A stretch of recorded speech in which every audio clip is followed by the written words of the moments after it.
اللہ اللہ اللہ اللہ اللہ اللہ۔ السلام علیکم، میں ہوں محمد سرفراز اور آپ دیکھ رہے ہیں یہ ڈیلی اسلام یوٹیوب چینل۔ ناظرین، آج ہم یہاں چند کے پارک میں اور یہاں ایک صاحب کو بیٹھا ملک ہے، تو ان سے السلام کرتے ہیں، چند سوالات کرتے ہیں اسلامی ان سے جانتے ہیں۔ السلام علیکم۔ وعلیکم السلام ورحمۃ اللہ۔ سر کیا نام ہے آپ؟ کیا کرتے ہیں، کیا مسئلہ ہے؟ صاحب کے ٹیچر کیا پڑھا رہے ہیں؟ درجہ ہی یہ قاری صاحب ہیں اور یہاں کے مرکزی مسجد کے اندر ایک درسگاہ جو ہے اس کی چلا رہے ہیں۔ ہم ان سے چند اسلامی سوالات انشاءاللہ ضرور۔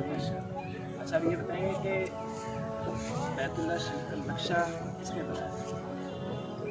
بیت اللہ شریف کا نقشہ حضرت جبریل علیہ السلام۔ بیت اللہ شریف کا نقشہ تھا اس میں جبرائیل علیہ السلام، یعنی نشاندہی۔ جی وہی نقشہ بن گیا جو نشاندہی ہے۔ اچھا، اب یہ بتائیں گے کہ جب رسول اللہ صلی اللہ علیہ وسلم معراج پر تشریف لے گئے تو آسمانوں پر کس کے چلنے کی آواز سنی؟ سیدنا بلال رضی اللہ۔ اچھا، آپ یہ بتائیں گے کہ بیت اللہ شریف کی تعمیر سب سے پہلے کس پیغمبر کے ہاتھ میں؟ سب سے پہلے بیت اللہ شریف کی تعمیر آدم علیہ السلام، ان کے بعد حضرت ابراہیم علیہ السلام۔ اچھا، حضرت ابراہیم علیہ السلام نے اکیلے کی تھی اور ان کے ساتھ اور ان کے ساتھ ان کے بیٹے حضرت اسماعیل علیہ السلام دونوں پیغمبر تھے۔ اچھا قاری صاحب، ہمارے چینل کے وساطت سے ڈیلی اسلام سے ہم لوگوں کو کیا پیغام دیں؟ میں یہی گزارش کرتا ہوں کہ لوگ جو ہے دین کے قریب آئیں، قرآن کے قریب آئیں، اسلام کے قریب آئیں۔ دنیا اور دنیا کا یہ سارا نظام تو عارضی ہے، ختم ہونے والا ہے۔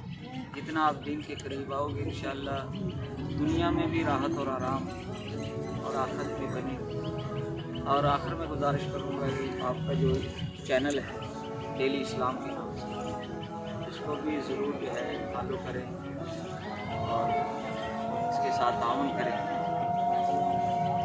آپ کو جزائے خیر دے کہ آپ جو ہے دینی معلومات کے اعتبار سے ویڈیو بناتے ہیں۔ جی قاری صاحب ہمارے پاس تھے، قاری صاحب سے چند سوالات کیے ہیں، قاری صاحب نے ان کے جوابات بھی دیے اور ایک امت کے نام پیغام دیا ہے کہ ہمیں چاہیے کہ جس طرح ہم دنیاوی کام کرتے ہیں ان کے لیے بڑی جدوجہد کرتے ہیں، کوشش کرتے ہیں، تو ہمیں ساتھ ساتھ اپنا جو مذہب ہے اسلام ہے اس کو بھی پہچانیں، اس کے کیا تقاضے ہیں ان کو بھی جانیں، اس کی ضروریات کیا ہیں وقت کی ان کو بھی سمجھیں اور دینی تعلیم حاصل کریں تاکہ ہم دنیا میں بھی کامیابی حاصل کریں اور جو اصل کامیابی آخرت کی ہے وہ بھی نصیب ہو۔